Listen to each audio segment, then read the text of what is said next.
Hello friends, welcome to my study channel tricky special TET exam dot. यहाँ पर हम UP TET के लिए पर्यावरण यानी ईवीएस सब्जेक्ट का अध्ययन कर रहे हैं, जिसके अंतर्गत हम जो आज का टॉपिक है वह प्रदूषण में इसके पहले की वीडियोज में हमने जल प्रदूषण, वायु प्रदूषण, इन सबको बहुत डिटेल से अध्ययन किया था। जो आज का पार्ट 3 है, इस पे हम ध्वनि प्रदूषण एवं रेडियोधर्मी प्रदूषण से संबंधित महत्वपूर्ण बिंदुओं के विषय में अध्ययन करेंगे, जो आपकी परीक्षा के लिए बहुत ही महत्वपूर्ण है। यदि आपने इसके पहले की वीडियोज नहीं देखी है तो चैनल की प्लेलिस्ट पर जाकर वीडियोज को देखें, वीडियोज को अपने फ्रेंड्स के साथ शेयर करें और चैनल को सब्सक्राइब कीजिए, बेल आइकन दबाइए ताकि आगे आने वाली वीडियोज की नोटिफिकेशंस मिल सके।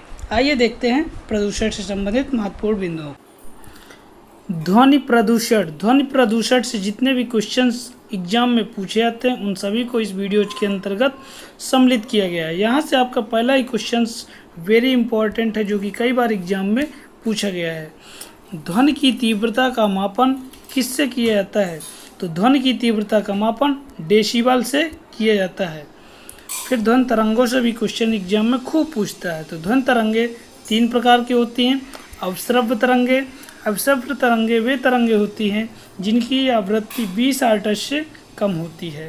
क्वेश्चन एग्जाम में पूछ लेता है 20 हर्ट्ज से कम आवृत्ति को कौन सी तरंग कहते हैं? तो आपका आंसर हो जाता है अवश्रव्य तरंगे। नेक्स्ट है श्रव्य तरंगे। वे तरंगे होती हैं जिनकी आवृत्ति 20 से 20,000 हर्ट्ज तक होती है।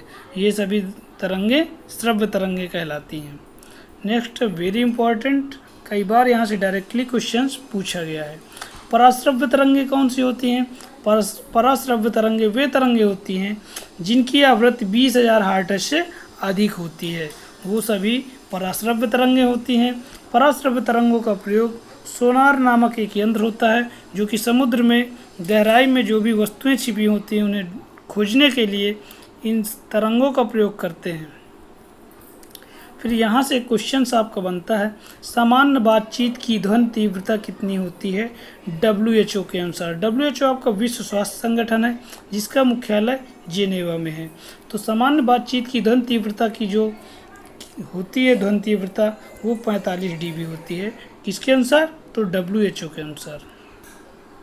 नेक्स्ट क्वेश्चन, सामान्य ताप एवं दाब पर ध्वनि का वेग कितना होता है? तो 332 मीटर प्रति सेकेंड होता है। ये आपका 2016 में यूपी टेट में पूछा गया था, क्वेश्चन आपका एग्जाम में आया हुआ क्वेश्चन है। नेक्स्ट है, यहाँ से हम थोड़ा सा देखेंगे। विश्व स्वास्थ्य संगठन के अनुसार 45 डेसिबल ध्वनि मनुष्य के लिए सर्वोत्तम होती है। WHO ने 75 डेसिबल से ऊपर की ध्वनि को मानव स्वास्थ्य के लिए हानिकारक माना जाता है।